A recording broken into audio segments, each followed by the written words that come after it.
Muy buenas tardes a todos los presentes quienes nos acompañan en esta tarde. Le doy a cada uno de ustedes la más cordial bienvenida a nuestra segunda jornada, del ciclo de economía de nuestra agrupación, Juntos por Chile. Con esta jornada ya llevaríamos más de 72 sesiones de formación. Es por eso que en esta oportunidad nos acompañará don Manuel Bengolea, graduado de Matemáticas de la Universidad Católica de Chile y de la MBA Columbia Business School, quien además trabajaría por 9 años en el Banco Central, cumpliendo el rol de analista económico. Este último también, luego de un año de trabajar con el Grupo Santander, fundaría Fit Research, la cual estaría especializada en la atención de clientes institucionales y de alto patrimonio. Hasta la fecha también nuestro acompañante de esta jornada se desempeña además como columnista en varios medios de comunicación y también en el programa radial Economía Global.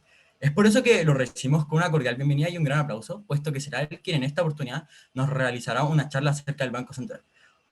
Bienvenido, Manuel.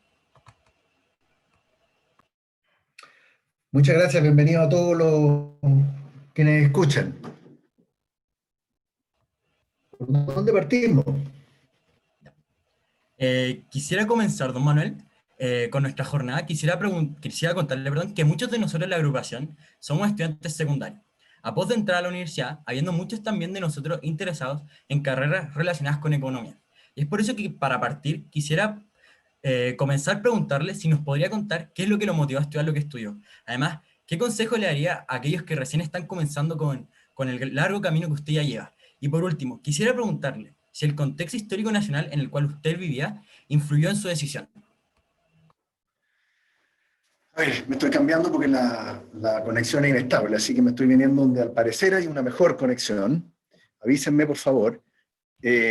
Respecto a tu primera pregunta, porque fueron muchas preguntas, Sí, así que me vas a tener que repetir las otras después. ¿Qué me motivó al Banco Central? Bueno, la verdad que yo no soy economista, lo declaro al tiro. Yo estudié estadística matemática en la Pontificia Universidad Católica y entré al Banco Central el año 83, en plena crisis económica, lo que puede haber sido la peor caída del Producto Geográfico Bruto en la historia, inclusive probablemente mayor de la que va a ser este año. Y la verdad que las alternativas no eran muchas y me ofrecieron esto en el Banco Central y la verdad que a los 2 meses empecé a hacer la práctica ahí, digamos, y me ofrecieron quedarme después. Y la verdad que me enamoré del Banco Central. Me encantó el Banco Central. Entré a trabajar al departamento de estudios del Banco Central, que era el ente donde se analizaban todas las políticas económicas que se estaban recién, políticas de corte neoliberal, responsabilidad fiscal, apertura del comercio exterior de Chile, todas cosas que se estaban recién empezando a aplicar en Chile y en algunos países como Inglaterra y Estados Unidos. Me gustó mucho, me gustó mucho trabajar en el departamento de estudio, trabajé manejando las reservas también del Banco Central. Eh, Luego de mi vuelta desde Estados Unidos, yo estudié 2 años, hice un máster en Administración y Finanzas en la Universidad de Columbia, en Nueva York, me especialicé en finanzas. Y la verdad que fue una gran experiencia la del Banco Central, porque me tocaron los años donde realmente se hicieron las mayores transformaciones económicas, o al menos las más importantes, que le permitieron a Chile en los últimos 30 años dar el salto cuántico más importante, pero por muy lejos en Latinoamérica, salto cuántico en lo que tú quieras, bajar la inflación, disminuir la pobreza, aumentar el PGB per cápita, aumentar el salario mínimo, disminuir la pobreza. Probablemente esto último no fue lo más llamativo, pero efectivamente se disminuyó. Yo tengo una edad donde Argentina era una potencia, donde Venezuela era otra potencia, donde México, donde Colombia, donde Ecuador nos superaban en PGB per cápita.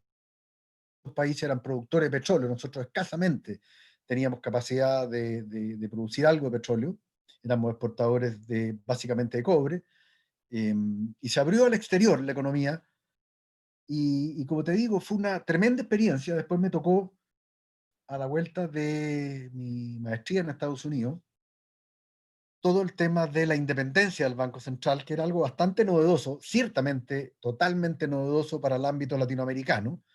Habían pocos países europeos serios que tenían un Banco Central independiente, porque era algo novedoso, como dije, algo que nació en Alemania, producto de la experiencia de los dos periodos hiperinflacionarios que tuvieron posguerra, y aprendí mucho, aprendí a valorar más que nada lo que son aplicar las políticas económicas y políticas públicas serias. Aprendí que cualquier política económica, cualquier política pública que pretenda tener resultados positivos en el largo plazo, tiene un costo usualmente importante en el corto plazo, y es el drama de muchos países en Latinoamérica que han sido arrollados por el populismo, ¿no es cierto?, que deciden privilegiar las próximas elecciones y no, como dijo Winston Churchill, las próximas generaciones.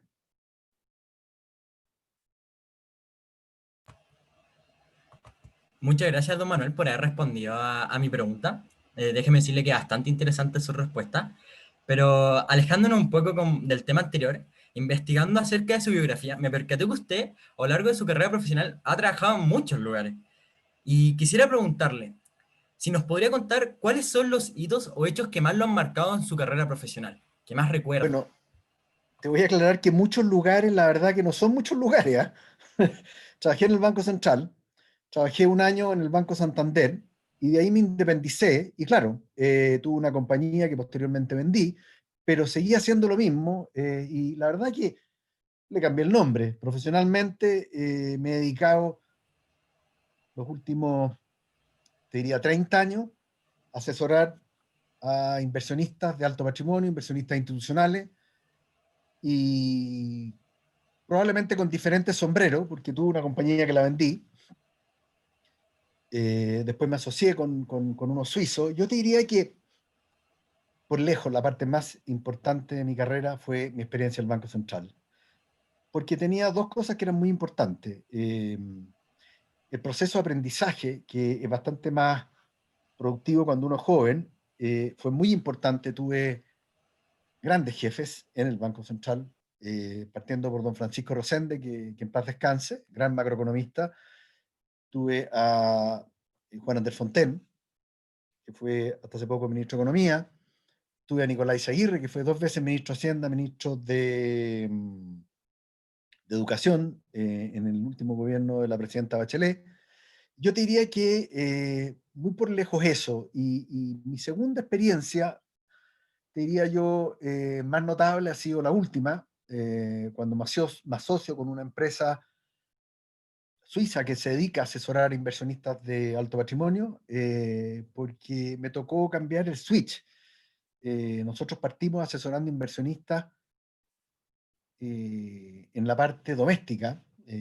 Los chilenos básicamente invertían mucho en Chile, muy típico de los procesos de desarrollo como el que tuvo Chile, redunda en gente que invierte en Chile. Y después me tocó toda la parte ya de empezar a salir al exterior, que ha sido, yo te diría, también una fase importante luego del estallido social, como le llaman algunos, estallido delincuencial, como le llamo yo, a partir de octubre del año 2019.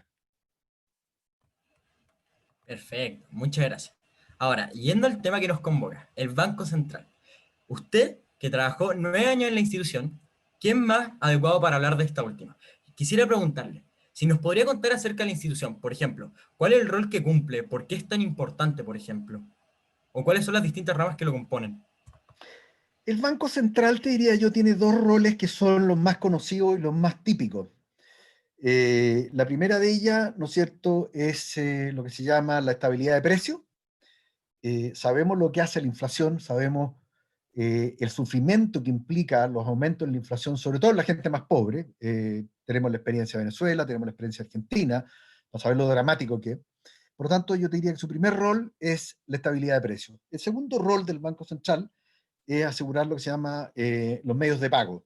Es decir, que todo el sistema financiero, que es un sistema fiduciario, es decir, que se basa en la confianza, no se vea interrumpido por eventos que pueden llegar a interrumpir esta confianza y causar crisis financiera que después terminan siendo crisis económicas bastante significativas, como lo fue el caso, por ejemplo, de la crisis del 2008, que nació en Estados Unidos producto de la crisis subprime, derivó en crisis financiera y después derivó en lo que se llamó la Gran Recesión, que fue no solamente una recesión en Estados Unidos, fue una recesión global.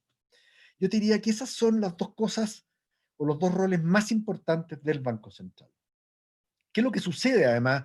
Porque esos son los objetivos del Banco Central, pero una cosa son los objetivos y otra cosa son las herramientas o cómo se establece un Banco Central que sea creíble y que logre su objetivo, que es asegurar el medio pago y controlar la inflación. Para eso es clave que el Banco Central sea una institución totalmente independiente de los partidos políticos. ¿Por qué lo digo? Porque está probado en la teoría macroeconómica que los bancos centrales, que de alguna manera son manipulados, controlados por los partidos políticos, terminan siempre con una inflación significativamente más alta que aquellos países que tienen bancos centrales independientes. Muestra de ello, ¿no es cierto?, es lo que sucede en 3 países que tienen bancos centrales independientes, no exactamente la misma independencia, pero independientes, que son Chile, Colombia y Perú, y tú lo comparas con lo que sucede en países como Argentina, Venezuela y otros países europeos que no tienen bancos centrales independientes. Por eso es muy importante esta crisis sanitaria, la famosa crisis del COVID-19, ha reflotado el tema de la independencia. ¿Por qué? Porque no son pocos los políticos que dicen, oiga, necesitamos que el fisco gaste plata, pero el fisco genera una cantidad de plata que proviene del cobro de los impuestos. Y por lo tanto, como sucede en todas las familias, los ingresos son limitados y las necesidades son usualmente bastante limitadas. Ahí el rol del Banco Central. ¿Cierto? Cuando muchos políticos hoy en día quieren que el Banco Central compre papeles emitidos por el gobierno para poder ir con un plan fiscal de apoyo bastante más, yo te diría, bastante más grande que el que se está viendo hoy día. Y el peligro de eso, ¿no es cierto?, es que cuando el fisco emite plata y el Banco Central compra, ¿no es cierto?, la tasa de interés, que es el mecanismo que establece el precio de ese dinero, se distorsiona porque como el Banco Central produce los billetes, la verdad que tiene una capacidad infinita de comprarle papeles al fisco. Y hemos descubierto a lo largo de, yo te diría, más de 500 años de historia económica, que cuando hay un aumento en la masa monetaria son los billetes que circulan por la economía, usualmente esto termina en mayor inflación, que es lo que vemos, insisto, en el caso de Venezuela, que tiene más de 1 millón% de inflación al año, o en el caso de Argentina, donde la inflación, vamos a hacer juicio de que las cifras oficiales son verdad, cosa que tengo mis dudas, la inflación por sobre el 50-60% al año. Entonces, insisto, el Banco Central es muy importante y es muy importante la independencia. ¿Por qué es importante la independencia en otro ámbito de cosas?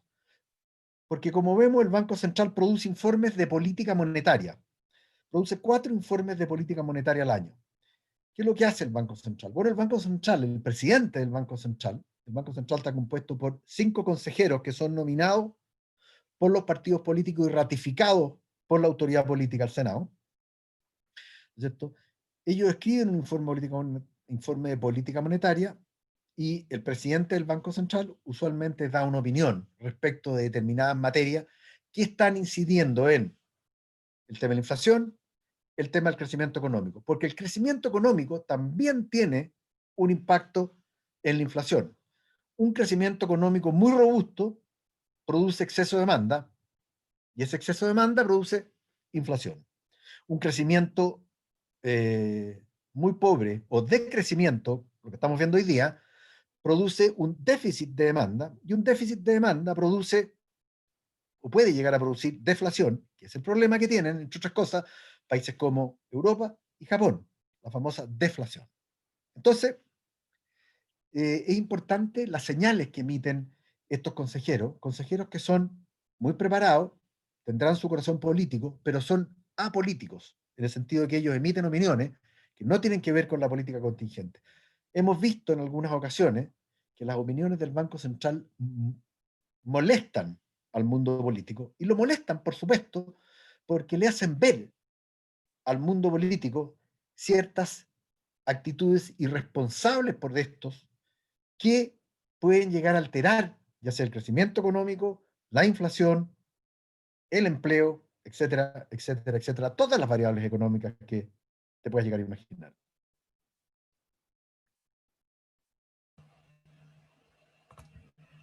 Perfecto. Muchas gracias, don Manuel. Ahora, siguiendo con la misma línea de la pregunta anterior, como hemos visto muchas veces, no solo a nivel internacional, o sea, no solo a nivel nacional, perdón, sino también a nivel internacional, varias veces se ha escuchado hablar de propuestas enfocadas en la eliminación del Banco Central. Por ejemplo, el caso del economista Javier Milei, pro Bitcoin, quien hace 3 semanas declaró que en el caso de salir diputado buscaría impulsar la medida de eliminar el Banco Central en Argentina. ¿Qué piensa usted ante estas propuestas? Además, ¿qué impactos podría llegar a generarse sobre la economía una supuesta eliminación del Banco Central, siendo tan importante? Lo que pasa es que lo que propone Javier Milei, y que en el caso de ellos es razonable, y te voy a explicar por qué. Porque el Banco Central lo que hace en Argentina es aumentar la masa monetaria. Como no tienen capacidad de endeudarse, porque son poco creíbles, han fallado en el pago de la deuda 9 veces a lo largo de la historia de los últimos 50, 60 años. Entonces el Banco Central emite sin respaldo, y al emitir sin respaldo genera inflación. Entonces, lo que dice Javier Milei dice, si no queremos tener inflación, no tengamos Banco Central. Y muchos se preguntarán, bueno, pero ¿cuál va a ser la moneda? El dólar. Súper simple. Y no pueden emitir dólares, porque los dólares lo emite el Banco Central de Estados Unidos. Por lo tanto, si uno no tiene un Banco Central independiente, política independiente de los partidos políticos, yo efectivamente evaluaría la razonabilidad de no tener un Banco Central. De hecho, Milton Friedman, premio Nobel de Economía, padre de los Chicago hoy, y un gran economista, muchas veces sostuvo que los problemas de inflación nacían porque habían bancos centrales, independientes si fueran independientes del poder político o no lo fueran. Ahora, en el caso de Argentina, claro, probablemente la solución sea no tener un banco central, porque el banco central en Argentina es un agente que mete más ruido y genera más ruido, le hace inflación. En el caso de Chile, el banco central es perfectamente independiente y no hay inflación, o al menos hay un 2% de inflación, o entre un 2 y un 4, que es el rango meta que tiene el Banco Central, que es totalmente aceptable, porque un poquito de inflación es aceptable, y por lo tanto en Chile no tenemos ese problema, ¿te fijas? Y claro, probablemente en aquellos países donde el Banco Central lo único que hace es emitir dinero sin respaldo, porque el dinero se emite con respaldo, entonces probablemente sea más sano eliminar el Banco Central, porque el Banco Central se transforma, cuando es manejado por los políticos, en un agente distorsionador y generador de inflación, generador de pobreza. Perfecto, perfecto, Manuel. Ahora, quisiera pasar a un tema bastante complejo y profundo, que está relacionado con la crisis económica que ha estado viendo Chile durante un tiempo, en el cual, por ejemplo, hace el 18 de agosto, si no me equivoco, la economía chilena, perdón, sufrió una caída del 14,1%. Y bueno, sabemos que la crisis económica está agravada por las distintas movilizaciones sociales que nacieron desde el supuesto estallido social con la aparición del COVID. Pero yo quisiera preguntarle, ¿qué representa una caída de un 14,1%?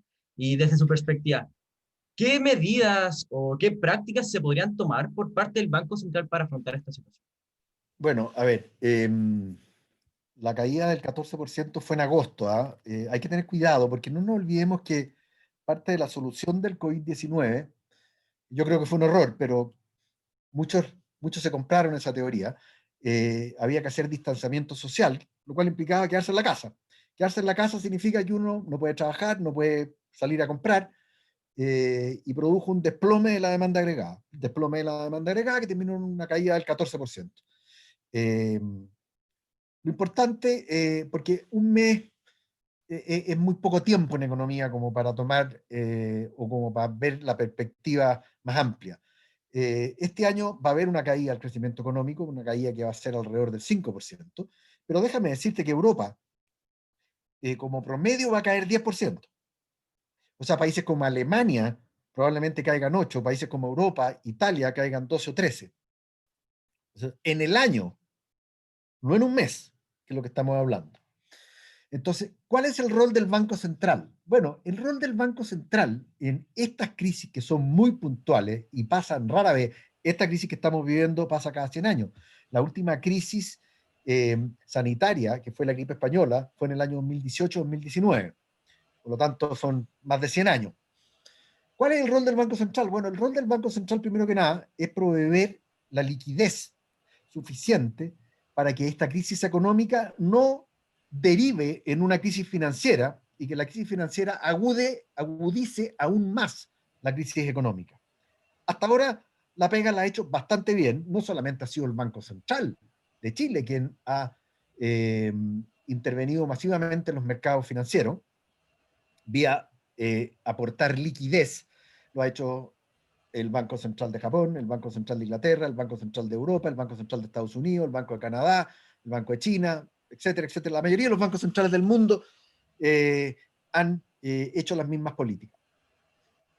Lo otro que eventualmente podría hacer el Banco Central, ¿no es cierto?, que también se ha hablado, es comprar papeles del gobierno o del fisco, pero en el mercado secundario. ¿Qué es lo que es el mercado secundario? En finanzas hay un mercado primario, que es cuando el fisco sale a emitir deuda para financiarse, porque el fisco se financia de dos maneras, con impuestos y con deuda. Cuando el fisco sale a emitir deuda, por primera vez se llama mercado primario. ¿Por qué el Banco Central no puede participar en el mercado primario? Porque ahí es donde se establece precio, y por lo tanto el Banco Central no puede distorsionar los precios. Entonces sí puede participar en el mercado secundario, que es lo que ha hecho comprando papeles de bancos de diferentes emisores, y eventualmente podría comprar papeles también del fisco en el mercado secundario, para no distorsionar. Yo creo que todo lo que el Banco Central podía y debía hacer, en esta ocasión lo ha hecho. Perfecto. Don Manuel, tenemos una pregunta de Luca, quien nos dice, ¿de qué forma cree usted que puede afectar las manifestaciones posteriores al plebiscito al Banco Central y su funcionamiento? Bueno, a ver, muy buena pregunta la de Luca, porque el plebiscito, asumiendo que las encuestas están bien y gana el apruebo, ¿no es cierto? Al ganar el apruebo, vamos a escribir una nueva constitución. El Banco Central tiene garantizada su independencia por ley orgánica constitucional, ¿ya? No es un Banco Central independiente por ley simple, que requiere 50% más uno de los votos. No, esto es ley orgánica constitucional, o sea, 2/3. Creo que 2/3, ahí me puedo estar equivocando, pero que requiere una gran cantidad para cambiar esa independencia. Esto va a ser discutido. Y en la Constitución pueden decir, no, no queremos que la independencia del Banco Central esté en la Constitución. Con lo cual, ¿no es cierto?, la independencia del Banco Central va a depender de la mayoría de turno, que es un peligro, porque eso es lo que redunda después en la manipulación por parte de los políticos y en mayores niveles de inflación. Hay algunos eh,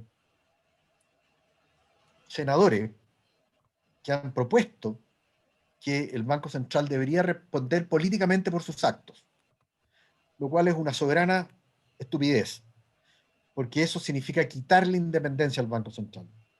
Quienes deberían responder políticamente por sus actos son los mismos políticos. ¿A qué me refiero? Que no existe el principio de contabilidad efectiva en la política. O sea, los políticos hacen algo, dejan la embarrada y después se van. Y no hay un castigo por eso. Debes saberlo. Debes saber cierta responsabilidad. No sé cuál, pero debes saberla.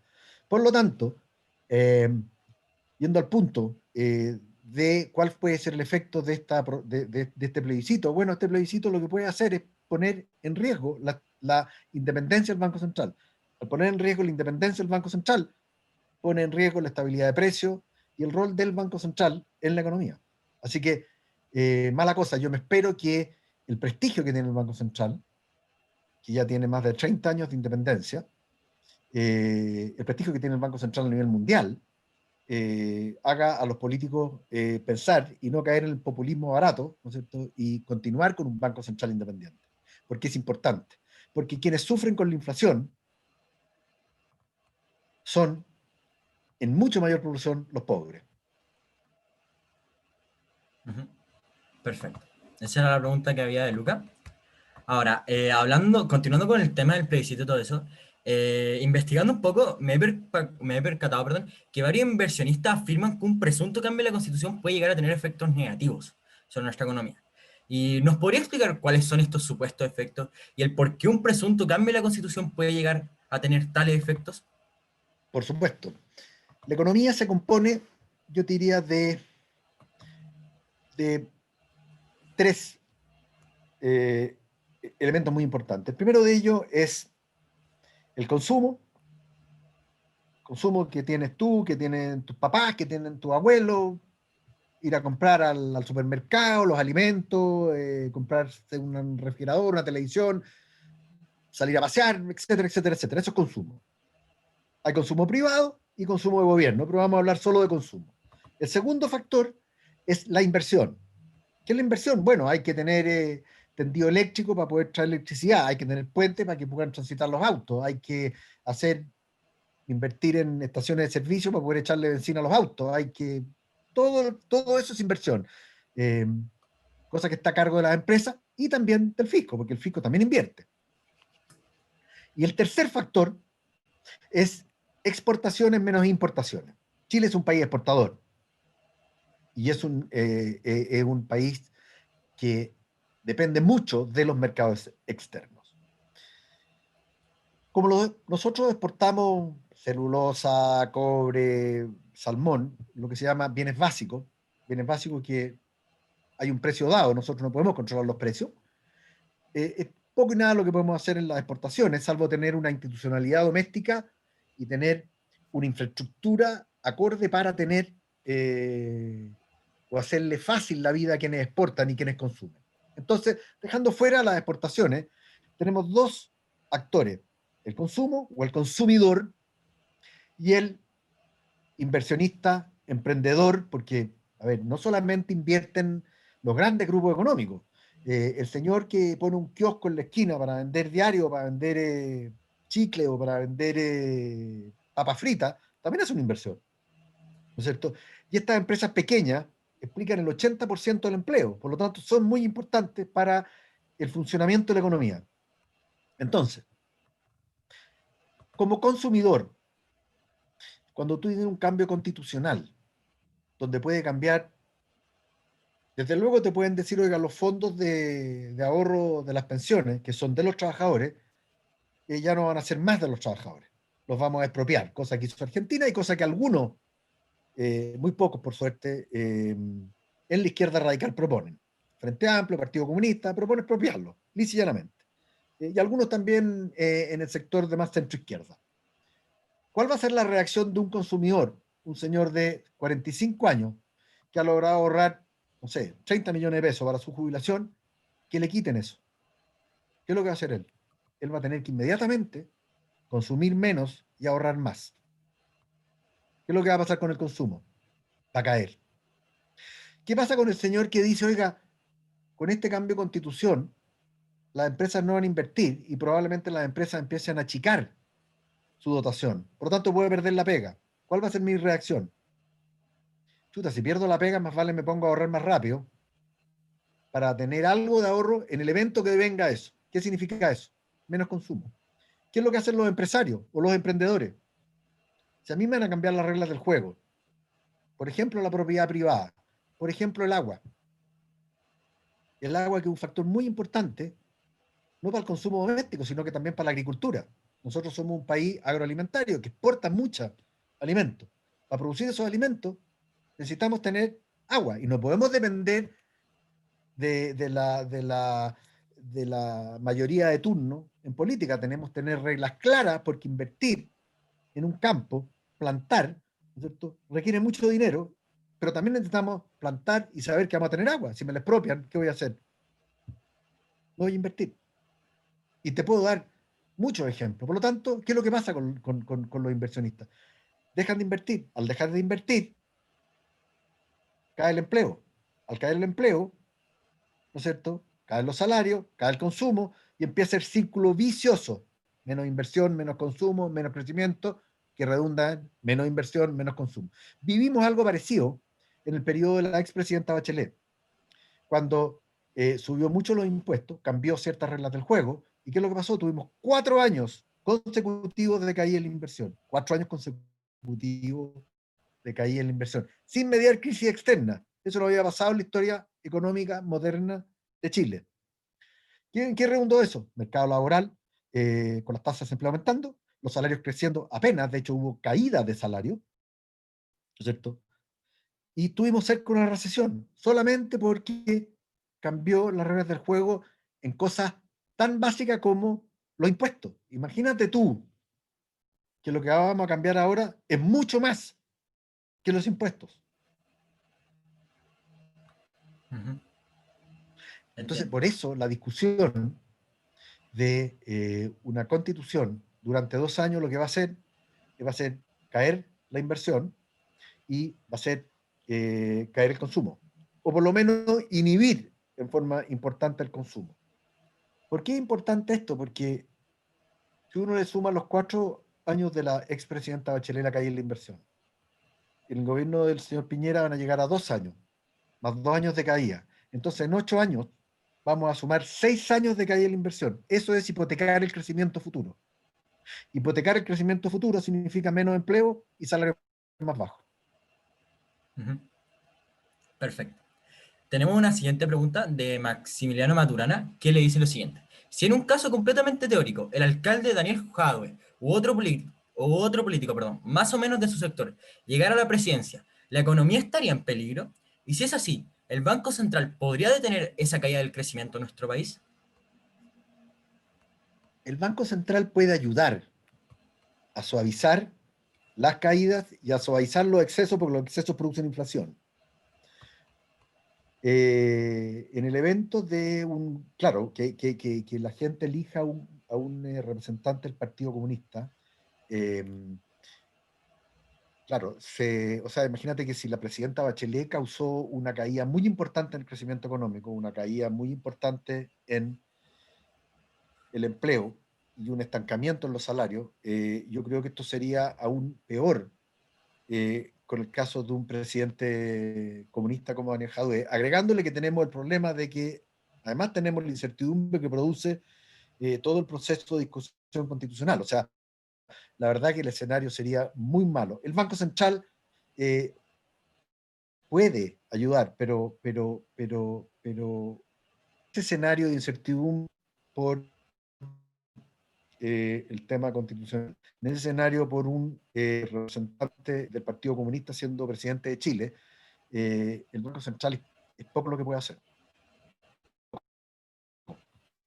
Que las tasas ya cercanas a cero, y si el Banco Central sigue siendo independiente, cosa que el señor Jadwe no quiere, pero asumiendo que eso requiere cambio constitucional, entonces más cosas ya no puede hacer. El Banco Central lo que puede hacer, como te digo, es suavizar las caídas, evitar que los excesos se traduzcan en inflación, y lo que puede hacer también es, mediante política monetaria, que es subir o bajar la tasa, es que esta subida o bajada de tasa eh, cambie la actitud del consumidor, cambie la actitud del empresario. ¿Por qué la del consumidor? Porque si suben la tasa, ¿qué es lo que hago yo? Consumo menos porque me sale más caro consumir.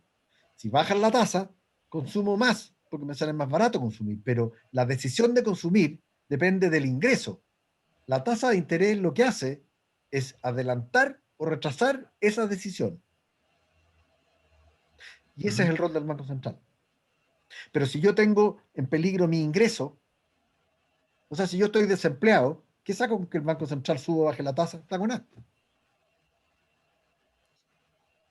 Y como hemos visto en esta crisis, donde hay casi 2 millones de desempleados, eh, el fisco y el Banco Central no pueden salir a repartir plata a tonta y a loca porque esto no funciona. caso de Argentina, el caso de Venezuela, ahí vemos el resultado. No funciona. Y está probado, archiprobado. Perfecto, Manuel. Tenemos una tercera pregunta, la cual la hace Benjamín Andrés y dice, el crack del 29 fue principalmente creado por la Reserva Federal y su política de expansión del crédito en masa. La crisis del 2008 fue también creada por expansión del crédito y la eliminación del riesgo. Desde entonces, las tasas de intereses no se han normalizado. Estados Unidos está creando dólares a una tasa enorme y cada vez más gente se esconde de la inflación mediante el oro. ¿No parece ser que el experimento de centralizar la banca y las monedas fiat fracasó? Perdón. A ver, está bastante bien informado Benjamín, ¿no es cierto? La crisis del 29 efectivamente fue una crisis financiera, exceso de especulación, y causó la caída de Wall Street, que a su vez causó una crisis económica. Y el gran error fue que el Banco Central, en vez de proveer la liquidez, la sacó. Y eso causó el hundimiento, lo que se llamó la gran crisis financiera. En esa época los bancos centrales estaban recién creados y seguían el patrón oro. Por lo tanto, comparar la crisis del 2008 con la crisis del año 1929 no es correcto, y tampoco es correcto por el tema del Banco Central, que voy a explicar al tiro. En el año 2008, tiene el crédito, la decisión del presidente Clinton, que quería que todos los americanos tuvieran casa, y relajó las reglas de préstamos, ¿no es cierto? Y fueron los bancos, no el Banco Central, quienes originaron y causaron esta crisis. El Banco Central salió al rescate de la crisis. Ahora, respecto de la creación de dinero, obviamente quien crea dinero no es indiferente para el impacto que ello tiene en la inflación. Me explico. El Banco Central de Estados Unidos, o la Reserva Federal, o la Fed, como se le conoce, puede crear mucho dinero porque el mundo cree en el dólar. ¿Te fijas? Tú puedes ir con un dólar a cualquier parte del mundo, y en cualquier parte del mundo te van a aceptar un dólar. Tú puedes ir con un euro a cualquier parte del mundo y probablemente también te lo acepten. Anda tú con un peso a Europa a ver si te lo aceptan. O anda con un peso argentino. O sea, inclusive en Argentina ya no te están aceptando los pesos. Entonces, hay que tener cuidado cuando uno dice, oye, fracasó la política, porque no ha fracasado. Porque el tema de la creación de dinero y de las bajas tasas de interés tienen que ver con un fenómeno demográfico. ¿Y cuál es este fenómeno demográfico? Súper simple. Hace 60 años atrás, la esperanza de vida en Chile eran 65, 68 años, con suerte. La gente se jubilaba a los 65 años y le quedan 3 años de vida. ¿Ok? Los hombres, por lo menos. Las mujeres se jubilaban a los 60 y le quedaban tantos años de vida, y la participación de la mujer en el mercado laboral además era muy baja. ¿Cuál es la situación hoy día? Que igual en todas partes del mundo. Bueno, resulta que en Chile nos jubilamos todavía a los 65 años, pero resulta que la esperanza de vida del hombre es 85 años y la de la mujer es casi 90 años. Por lo tanto, hoy día tenemos que financiar 30 años, a lo menos, de jubilación. Por lo tanto, para financiar 30 años de jubilación necesitamos mucho más dinero, activo financiero. Agrégale a eso que la población se ha envejecido. ¿Qué significa que se envejezca la población? Bueno, que hay una mayor proporción de jubilados que requieren flujo de sus ahorros, ¿no es cierto? Y eso ha hecho que las tasas caigan, caigan, caigan y caigan. Además, no voy a negar que las crisis económicas, los estancamientos económicos en las economías desarrolladas, Japón, Europa y Estados Unidos, han redundado en tasas artificialmente bajas. La pregunta es, ¿qué se requiere? El Fondo Monetario Internacional lo ha dicho en 20 de sus últimos 20 informes. Se requieren cambios estructurales en los países europeos, se requieren cambios estructurales en Japón. Y adivina tú lo que hacen los políticos. Poco o nada. Le entra por una oreja y le sale por la otra. Entonces, lo que te decía anteriormente, el Banco Central puede ayudar, pero el Banco Central no es quien va a sacar a la economía del estancamiento. Pregúntate tú por qué Europa está estancada y pregúntate tú por qué Estados Unidos está estancada. Pregúntate tú por qué, cuando uno se acuerda de las empresas más rimbombantes del momento, no sé, Google, Apple, Amazon, Netflix, Apple, ¿hay alguna empresa americana, alguna empresa europea y hay alguna empresa japonesa? Con suerte llegamos a algún par de empresas chinas. ¿Por qué? Bueno, porque resulta que probablemente en Estados Unidos han hecho algunos cambios estructurales, en China también, y se genera riqueza, que es otra parte muy importante, generar riqueza. La única forma de repartir riqueza es primero generándola, porque si no tienes riqueza, no puedes repartirla. Es súper simple. Y ese es el gran problema que tienen los socialismos radicales, que no pueden generar riqueza. Y como no pueden generar riqueza, no pueden repartirla. ¿Qué es lo que pasó en Venezuela? Se gastaron la riqueza, destruyeron petróleo de Venezuela. Perfecto, Manuel. Tenemos una nueva pregunta, pero esta es de alguien anónimo, que dice lo siguiente. ¿Cuál es su opinión de la teoría del ciclo económico de la Escuela Australia? Por su nombre en inglés, Austrian Business Cycle Theory. Sí, bueno, todo lo que es la política monetaria moderna, lo que es la base de lo que fue la teoría de Friedman, parten por la teoría austriaca, von Hayek, que fue quien inventó esto de que la mejor forma de producir un lápiz era que cada componente del lápiz fuera producido por el experto en ese componente. Creyó en el comercio internacional y la verdad que sí, a mí me gusta la teoría austriaca, me gusta la libertad.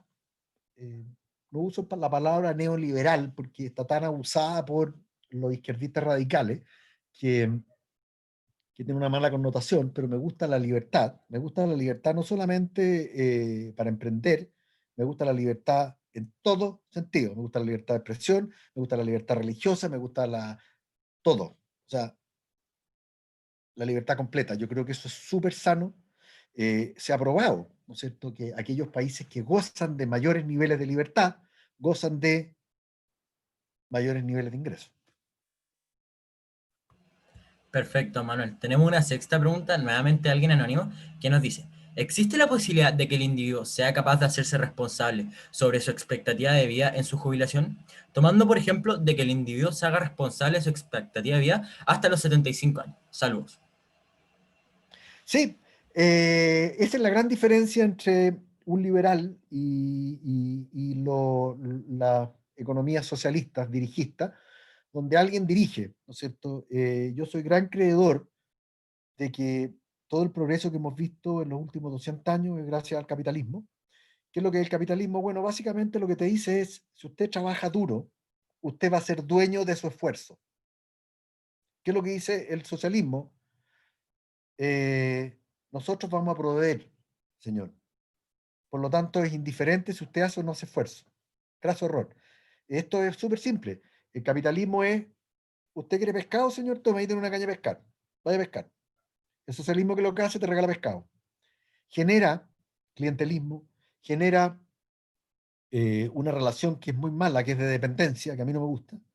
Y cuando miramos hoy día cuáles son las empresas más importantes del mundo, vemos que todas son en base al capitalismo. Sí, China tiene una, un sistema político comunista, probablemente no tenga la libertad de expresión que requiere, pero en términos económicos tiene libertad económica.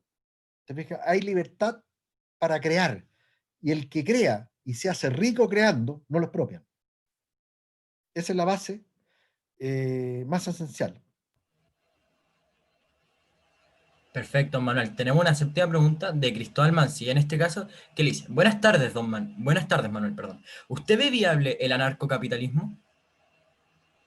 No, para nada. Y de hecho, cuando uno mira en Chile lo que ha sucedido, ¿no es cierto? Lo que ha sucedido no es que ha fallado el capitalismo. Lo que ha fallado, ¿no es cierto?, es el, el amiguismo del capitalismo, que es básicamente empresas que se coluden. Y lo que ha fallado, ¿no es cierto?, es más competencia. Porque eso es lo que produce el verdadero capitalismo, más competencia. O sea, las empresas hay que ponerlas a competir. Y para ponerlas a competir, ¿no es cierto?, hay que generar libertades. ¿Te fijas? El anarcocapitalismo no lo creo, tampoco creo en el anarquismo, eh, y sí creo en cosas controladas, ¿te fijas? Por un ente regulador. Sí creo en la competencia, ¿no es cierto? No tiene por qué haber un proveedor de teléfonos celulares, pueden haber 20. Y el gobierno lo que tiene que hacer es producir las condiciones para que esta competencia realmente exista y castigue severamente a quien se colude o a quien atenta contra la libre competencia. Y eso también ha fallado en este país. Perfecto, Manuel.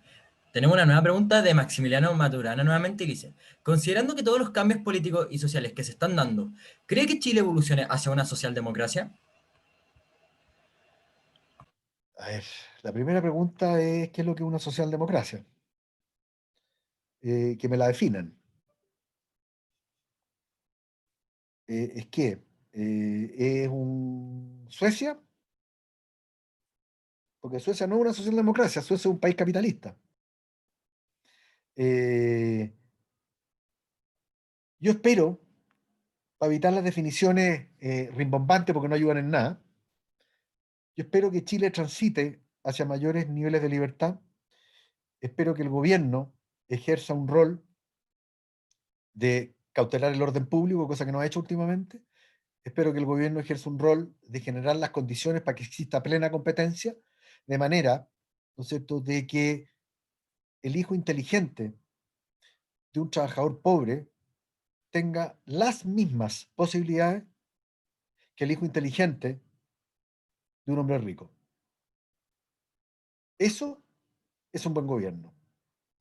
El proveer, proveer y proveer por parte del Estado genera clientelismo y no genera riqueza. Perfecto. Por ahora no tenemos más preguntas, pero yo quisiera hacerle una más, que es, en el caso de que llegara a ganar el apruebo, ¿qué medidas se podrían hacer para disminuir el impacto negativo sobre la economía que podría llegar a tener el cambio de la Constitución? Uf, muy tarde. Lamentablemente, eh, cuando uno invierte, y aquí no te lo estoy diciendo desde el punto de vista teórico, porque yo soy empresario o emprendedor, como le quieran poner, tengo una pequeña empresa eh, y doy trabajo a harta gente, y a ninguno lo he cesado en estos últimos 6 meses, y hay algunos que están en la casa hace 6 meses, y todos pagados, no es la ley de protección del empleo, por lo tanto te lo digo desde el conocimiento. Eh, el problema ya está, o sea, a ver, si sale la prueba, ¿no es cierto? Vamos a entrar en la discusión de todo el cuerpo orgánico constitucional. Eso va a generar mucha incertidumbre y muchos vamos a tener que parar o parar inversiones o esperar, ¿no es cierto?, a ver cómo va la discusión. ¿No es cierto? Si uno ve que la discusión del Banco Central, por ejemplo, hay tan solo unos pocos que dicen que tiene que ser dependiente del poder político. Bueno, entonces uno puede confiar y puede hacer cosas en Chile. Pero si la verdad que la discusión es mayoritariamente que tengamos un banco central dependiente del poder político, entonces yo me voy a abstener de invertir porque la verdad que con ese nivel de incertidumbre no se puede. El mercado financiero, los consumidores y los emprendedores odian la incertidumbre porque no es buena. Ahora, por supuesto que nosotros estamos dispuestos a lidiar con cierta incertidumbre. Estamos dispuestos a lidiar con la incertidumbre que significa si el producto que voy a sacar va a ser bueno o va a ser malo. Pero con lo que no estoy dispuesto a lidiar, ¿no es cierto? Es si va a llegar un señor y va a decir, oiga, ¿sabe qué más? a todos sus trabajadores les voy a quitar el fondo de pensiones. Y de ahora en adelante, además, usted va a tener que pagar 20% más de sueldo para que podamos tener, no sé, más pensiones. Entonces, ese tipo de decisiones que otro toma y que me alteran a mí, hacen que yo me inhiba de invertir, me inhiba de consumir inclusive. Entonces, lamentablemente, vamos a tener que ver, vamos a tener que pasar por este proceso. Yo tengo confianza en que los chilenos o el mundo político, quien sea elegido para esta constituyente, porque yo creo que va a ganar la prueba, sea gente razonable, ¿no es cierto? Y probablemente vamos a tener un avión que se va a mover bastante porque va a haber mucha turbulencia, pero el avión no va a perder el rumbo. Eso es lo que espero y eso es lo que creo. Bueno, como ya estamos casi en la hora, quisiera tocar una última pregunta, la cual viene de Renato Bossi, que le dice, por lo cual dejarían de invertir en Chile y eso impacta la economía, ¿cierto? A ver, una de las cosas que uno aprende en la teoría económica moderna, lo que se llamó la teoría de ciclos, que hay premio Nobel por eso, es que el mercado anticipa. ¿Qué es lo que es que el mercado anticipa? La gente a partir del 18 de octubre empezó a comprar dólares. Tú comprenderás que un país como Chile, donde la mitad de las exportaciones son cobre, y el precio del cobre hoy día está casi en el precio más alto de los últimos 2 años, $3.15. En junio del 2018, cuando no existía COVID, cuando no existía este famoso estallido, el dólar costaba 650 pesos. El cobre costaba $3.05. Y el petróleo costaba $71. Nosotros importamos petróleo, por lo tanto la subida del precio del petróleo nos juega en contra. Hoy el cobre cuesta $3.15, o sea, está más arriba. El petróleo en vez de costar $71, cuesta $41, o sea, cuesta casi la mitad. El peso debería estar, o el dólar, perdón, debería estar en 600 pesos. Sin embargo, está en 780. ¿Por qué? Por la incertidumbre. La gente está sacando plata de Chile. Eso, a ver, hay cifras y la cuenta corriente, los datos que prepara el Banco Central, ahí lo demuestran. Probablemente están sacando dinero. No es como en Argentina que las empresas dejan Argentina. Acá todavía no hemos visto eso, yo no creo que lo veamos. Pero la gente, todo lo que es la liquidez, todo lo que son ahorros financieros, probablemente se lo estén llevando para afuera. Porque es lo razonable. Perfecto, don Manuel. Ya estamos por terminar, pero ahora vamos a tomar la foto que siempre tomamos. Así que a todos se les va a reiniciar la sesión porque los van a poner a todos como panelistas. Así que por mientras, no sé si les pediría a todos si pudieran encender su cámara, por favor. Aprovecho para de que mientras los estamos ascendiendo panelistas es cuando tienen la posibilidad de encender la cámara. Muchas gracias, Luis. Así que por mientras, esperemos.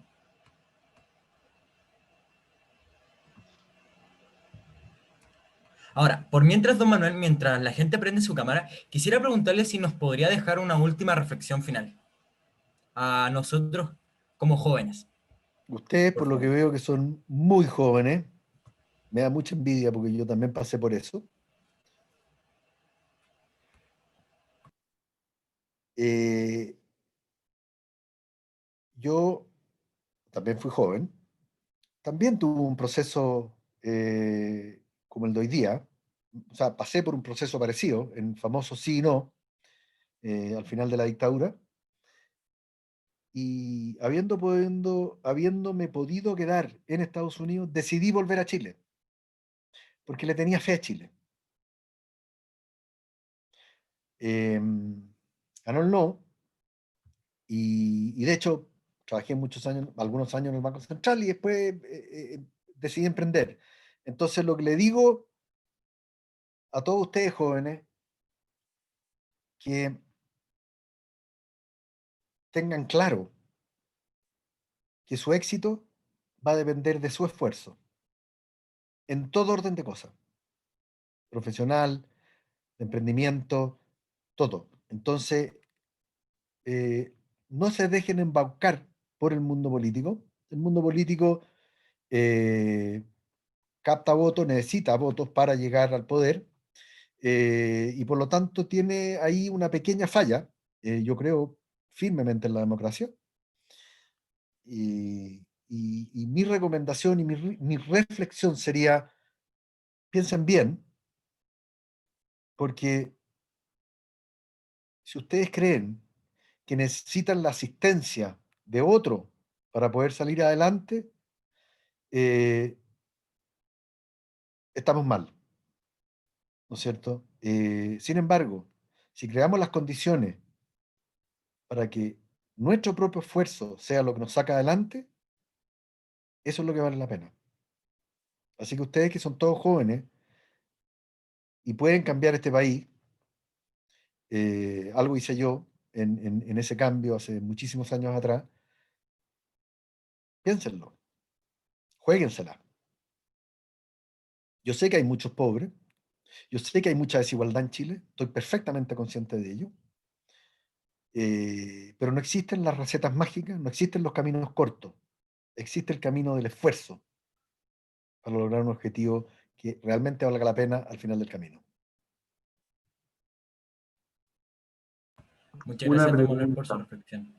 una pregunta. Usted dijo que había una falla en el sistema de que necesitaran votos. ¿Cómo usted lo reemplazaría? ¿Que los cargos fueran random, al azar? ¿Como que se hace un No, sorteo? ¿Cómo lo haría entonces? no, yo creo que los políticos habría que tener determinadas exigencias en Para llegar cuanto a a las cargo. capacidades para ser político, para evitar que llegue gente sin preparación, primer punto. Em, de partida yo haría que generaría diferencias de sueldo dentro de los mismos políticos dependiendo de sus capacidades. Y lo tercero y más importante, los políticos deberían tener responsabilidad sobre sus acciones. Yo como empresario, si lo hago mal, quiebro. Y si quiebro, pierdo todo. Los políticos, si lo hacen mal, se van a la casa. Vemos como en el gobierno de la presidenta Bachelet hicieron muchas insensateces que todos los cuerpos técnicos de muchos partidos políticos les dijeron, señor, están haciendo mal esto. Sin embargo, los políticos lo hicieron igual. Causaron una caída en la inversión, problema en empleo, problema en salario, y terminó el gobierno y se fueron todos para su casa felices. ¿Quién fue responsable? Nadie. ¿Quién pagó la cuenta?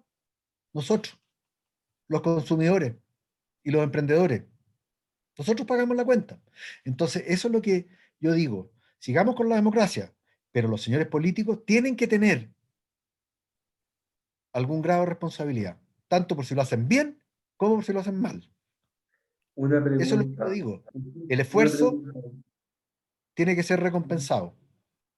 Una pregunta. ¿Usted estaría de acuerdo de que, por ejemplo, en vez de decir la ley, el sueldo del senador es tanto, más tal vez tanto por su nivel de conocimiento y estudio, fuera, por ejemplo, 10 veces el sueldo promedio o 10 veces el sueldo mediano, para que tuvieran un incentivo a que la economía andara bien y no hicieran políticas que dañaran la economía?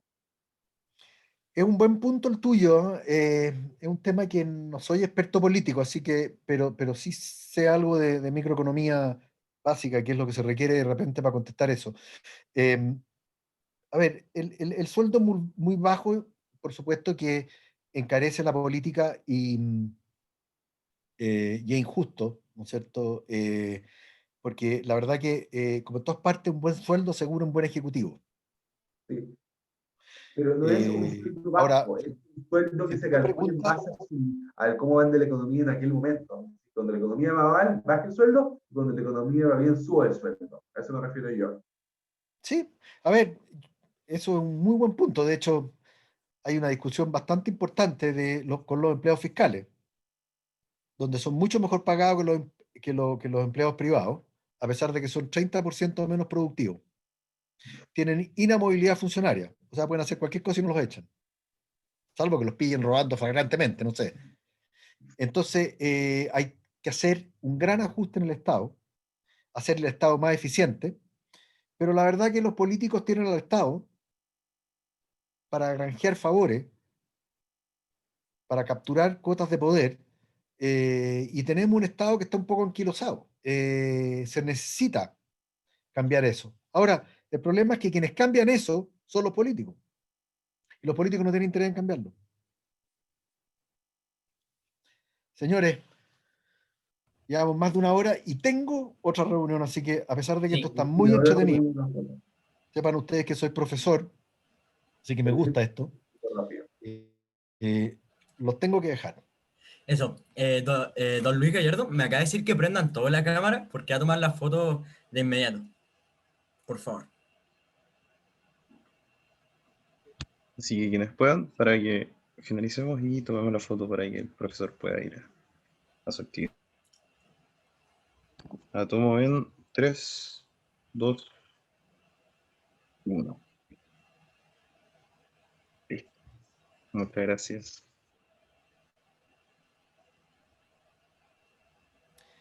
Ya, señores, Muchas gracias, don Manuel, por su participación. vayan a votar y piénsenlo bien. Que tengan un buen fin de semana. Adiós. Gracias por estar. Gracias. Gracias, don Manuel.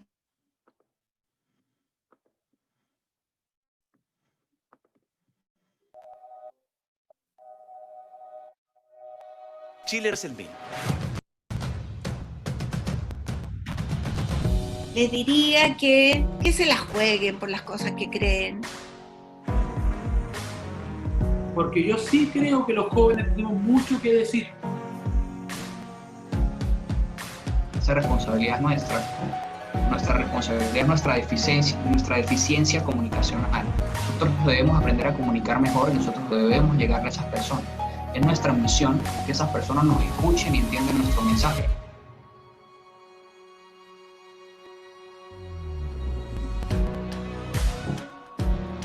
Y era importante hacerlo bien, era importante marcar una diferencia de gestión, y a mí me da la impresión de que a pesar de que obviamente siempre se puede hacer mejor, y en política el que dice que lo hace todo perfecto también está mintiendo.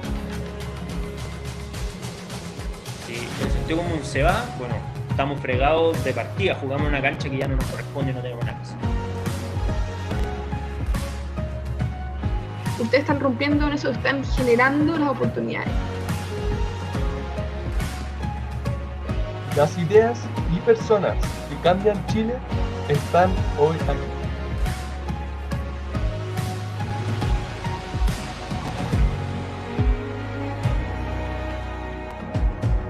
Bienvenidos a Juntos por Chile. Estamos unidos de verdad.